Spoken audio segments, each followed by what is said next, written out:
bem, voltamos nesse sábado, então, especial, nosso Memórias de Pato Branco, Dr. Delvino Long. Doutor, vamos lá. Filho, pai, mãe, como é que é? Família Long, é italiano? É italiano.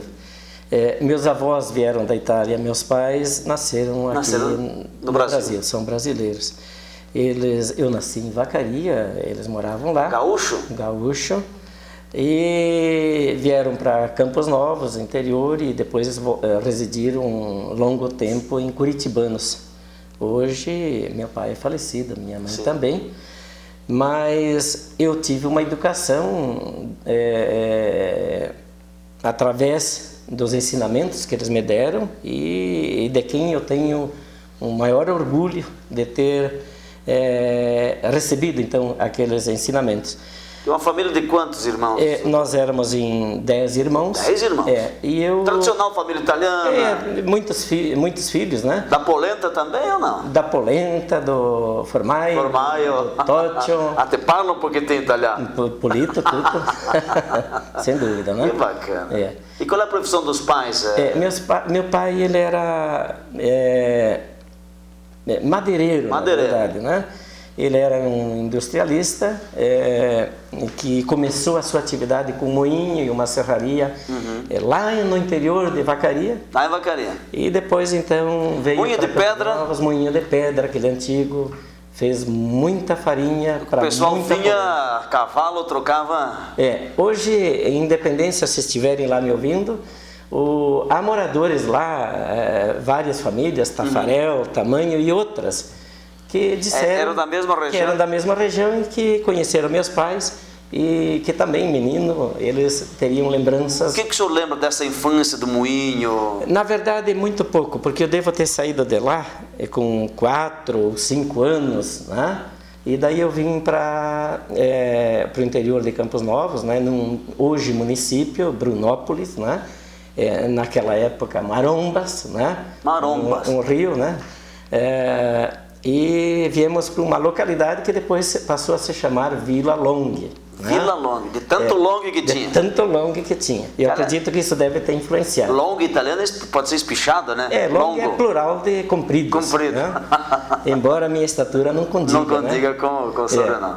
Mas depois de lá, então, a convite de uma pessoa que eu quero lembrar, um marista, um muito querido primo meu, me convidou para entrar num colégio de maristas. A Irmão Marista. Para Irmão Marista. Eu estudei lá alguns anos, mas depois entendi que não era a minha vocação aquela. E eu saí... Quantos anos o senhor ficou de seminário? Eu devo ter ficado uns 3 ou 4 anos, uma coisa assim. O que o senhor cursou lá? Era juvenista, né? O nome que se dava, né? Primário, para aspirante, o primário, né? O primário. E de lá, então, eu fui para Lages, cidade de Lages, fiz o 4º ano ginasial, e do 4º ano ginasial eu fui para Curitiba. Lá em Curitiba fiz o científico, antigamente esse é o curso, o nome que se dava. Científico, é verdade. Né? Era um preparatório, na verdade, para estudantes de engenharia, advocacia e medicina. E curiosamente, eu entrei porque minha vocação era para ser engenheiro. Eu estava sendo preparado para ser um engenheiro. Mas no colégio estadual, naquela época, famoso, hoje acredito que continue assim, muito procurado, eu só tive espaço numa turma de estudantes para medicina. Para medicina. E me foi prometido, no 2º semestre, fiquem aí. Fica na medicina para depois... Mas depois você vai para engenharia. E eu achei interessante, sabe, o preparo do pessoal da medicina, e me diziam que medicina era um curso muito bom, que era difícil para se passar, mas eu pensei, não, esse é o curso, eu vou fazer, fico aí. E para minha felicidade eu passei já no primeiro vestibular, aí eu engrenei, fiz faculdade, 6 anos, naquela época não havia especialização, né? Então, já no 6º ano eu estagiei aqui numa cidade próxima. São Domingos. São Domingos. Tinha o Dr. Cistílio, né? Que era candidato a prefeito. De São Domingos. De São Domingos.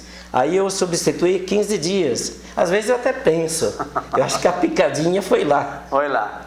E depois eu vim para Pato Branco, mas porque é um fato interessante que eu quero aqui relatar. Eu ouvia o rádio, nos intervalos, quando se atendia os pacientes, eu via uma rádio e que os repórteres eram entusiastas e falavam de Pato Branco. Sequer imaginava o que seria essa cidade, Pato Branco. Até eu perguntava assim para o pessoal que lá trabalhava, né? Pato Branco é uma cidade? É, uma cidade boa, não vê? É rádio. Só se fala em Pato Branco. São Domingos não tinha na época. Naquela época não era uma localidade pequena. Pela década de 80 para 90. Então eu comentei, na volta eu poderia voltar por Joaçaba, Curitibanos, Curitiba. Mas eu pensei, eu vou passar por Pato Branco e vou para Curitiba. Aqui passando, eu cheguei na rodoviária. Jovem médico, recém-formado, me formaria já nos próximos dias. Onde que era a rodoviária? Onde que aconteceu? Era na antiga rodoviária, aqui no centro perto do Brasil aí do... Não, exatamente. Pedro Xisto ainda? Exatamente. Pedro Ramires de Melo? Não. A rodoviária aqui embaixo, perto do Luz Hotel. Já estava lá? Já estava lá. Mas isso em que ano, doutor? 1900? Em 1968, porque é no final, pouco antes de me formar. Aí como eu estava preocupado no pós-formatura, onde eu poderia trabalhar, eu pensei, deixa eu conversar com os colegas médicos que podem me orientar. Então eu recordo que era um dia chuvoso, me embarrei para subir até o Hospital São Lucas, que era muito comentado naquela época. No São Lucas. Não tinha calçamento, não tinha nada, era barro. Né? No barro. Fiquei impressionado. Calça branca, o senhor lembra que estava vestindo? Não, naquela época essa moda não existia. Não existia. Então lá já pensou no barro com sapatinho branco, calcinha branca? Não combinaria. Então eu cheguei no Hospital São Lucas. Frio, verão, era o quê? Encontrei uma pessoa, um saudoso amigo, o Dr. Ivo Barvinski. Encontrei o saudoso Dr. João Jugraí. Não conhecia nenhum dos dois? Não os conhecia.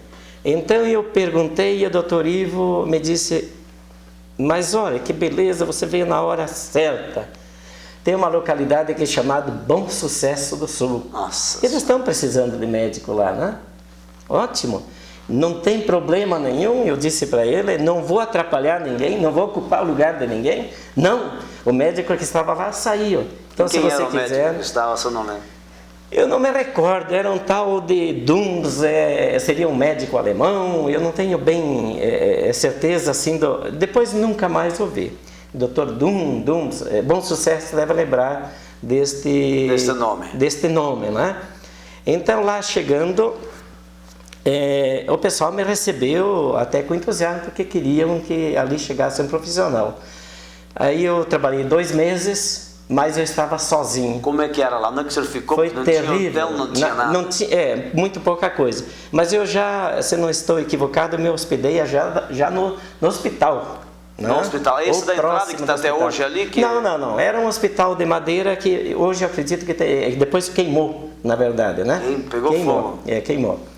Então eu ali fiquei 2 meses, mas por falta de equipamento, de estrutura, eu achei melhor então me deslocar para uma localidade onde tivesse companheiros, colegas, profissionais para dividir as incumbências, porque eu entendi que médico sozinho, sem um anestesista, sem pessoas para trabalhar... O senhor estava de mãos amarradas. Eu não estava bem. Então eu vim agradecer de volta ao Dr. Ivo, ao Dr. João e ao Dr. Kozlinski, um grande amigo que ainda hoje trabalha aqui nas proximidades, né? Um batalhador. Eu recebi uma proposta. Aliás, eu já tinha recebido uma proposta lá de 2 vizinhos, do Dr. Gazali e do Dr. Kite Abdala. Francisco Beltrão. Eu entendi que por pouco o senhor não ia para Beltrão? Por pouco eu não ia para Beltrão. Ou 2 vizinhos. Pessoas ilustres. O Gazali, Kite Abdala, né? Muito amigo meu. Então eu senti que deveria agradecer a recepção que tinha tido e justificar porque não ficaria em Bom Sucesso. Mas já veio de mala e cuia ou ainda meio... Não, eu vim para me despedir porque lá já tinha se despedido? Já tinha me despedido. Eu iria para 2 vizinhos ou para Francisco Beltrão. Né? Tudo indicava que seria Francisco Beltrão e recebi aí uma proposta então do Dr. João, o saudoso, né? Colega, né? para ficar em Pato Branco. Aí eu pensei, bem, não tem problema para vocês? Não vou ser um incômodo aqui para vocês? Não, você estamos te convidando, nós queremos o teu trabalho aqui. Aí nós ficamos, começamos a trabalhar e depois eu trouxe o Dr. Maeda, que hoje voltou a residir em Curitiba, né? E nos estabelecemos, estamos aqui há 38 anos. Há 38 anos. Bom, essa foi um pouco da história, mas eu não quero perder lá na família. Vamos lá, então, de 10 irmãos, pai e a mãe conseguiram dar estudo para todos? Onde estão os irmãos? Como é que era esse ambiente familiar? Uma educação que eu recebi muito rígida. Todos meus irmãos, aliás, todos eles tiveram seu preparo para a vida, todos eles se deram bem, estão se dando bem na vida. Eu tenho um irmão mais novo, do qual eu tinha um grande carinho, o Luiz, era advogado, e por uma fatalidade faleceu há uns 2 anos, não é? Acidente? É um acidente, né? Ele teve uma queda de nível e faleceu, né? Os demais todos vivos? Os demais estão todos vivos, estão residindo em Curitibanos, em Santa Catarina, mas todos bem. O senhor não conseguiu trazer nenhum, porque geralmente segue muito essas coisas de família. Acompanha. É um fato interessante, eu estou isolado do mundo, de parentes aqui em Pato Branco. Eu tenho amigos aqui, família Long, né? Aqui em Pato Branco, mas nós procuramos saber dos avós, não confere, não são os mesmos. Não são os mesmos. Eu acredito que deva ter algum laço de sangue, mas talvez um pouco mais distante. Tinha uma prima aqui em Pato Branco, ela faleceu, casada com Varasquim, né? E outros parentes eu não tenho conhecimento. Não veio ninguém? Não veio ninguém comigo, né? Ficou só o doutor Delvino. Nós aqui. Tá certo. Do pai e da mãe, o que o senhor lembra mais da mãe? A mãe, qual é o sobrenome da mãe? A mãe é Zampieri, Maria Zampieri, falecida, como eu disse, também, né? Há uns 2 anos. Família religiosa, né? Tradicional? Religiosos, todos eles, de igreja, festeiros, como é que se diz? Fabriqueiro na época. Fabriqueiro.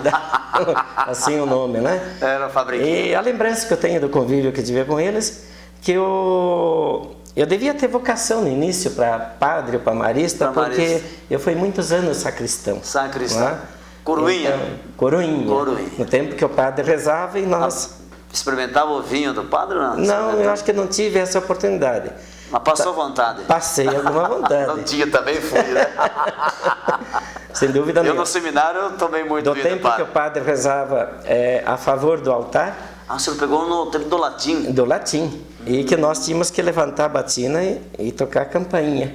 Na época da consagração, na hora da consagração. Naquele tempo você dava o padre Viva Cristo, o rei, quando ele andava? Você pegou esse tempo ou não? Não, eu acho que não. Tinha essa saudação, não? Não tinha. Não. Era tudo em latim mesmo, latim. Né? Nós tínhamos que cumprimentar o padre em latim. O senhor lembra alguma coisa em latim ainda, dos estudos daquele tempo?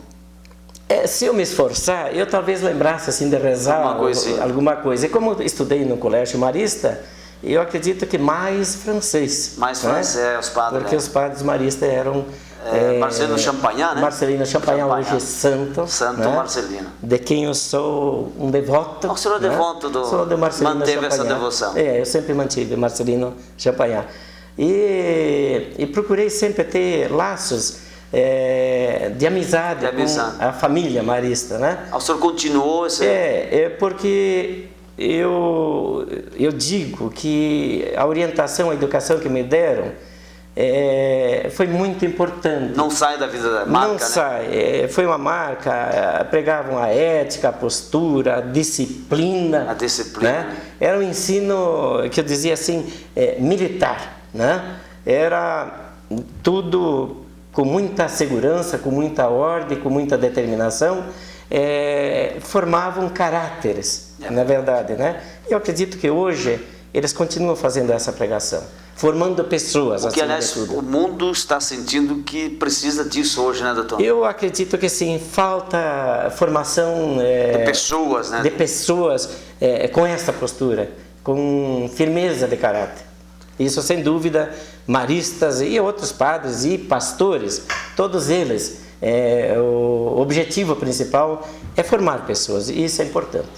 Eu devo muito a minha formação aquilo que aprendi no colégio dos maristas. Bom, nós vamos fazer um intervalo comercial, depois vamos ver, daí conheceu Dona Arilde, daí depois o trabalho, não falamos ainda do casamento, do namoro, da vida, do dia a dia do jovem médico chegando em Pato Branco. E depois, claro, no terceiro bloco, também a busca da política, o porquê que ele entrou na política, as famílias deste homem, que não se lembre desta pessoa fantástica que estamos conhecendo um pouquinho mais, o lado humano, o outro lado que talvez poucas pessoas conhecem. Nós estamos dando essa oportunidade, que o seu Delvino está abrindo o coração. Depois vai nos brindar também com algumas fotos para ilustrar o nosso programa. Voltamos já depois do intervalo comercial.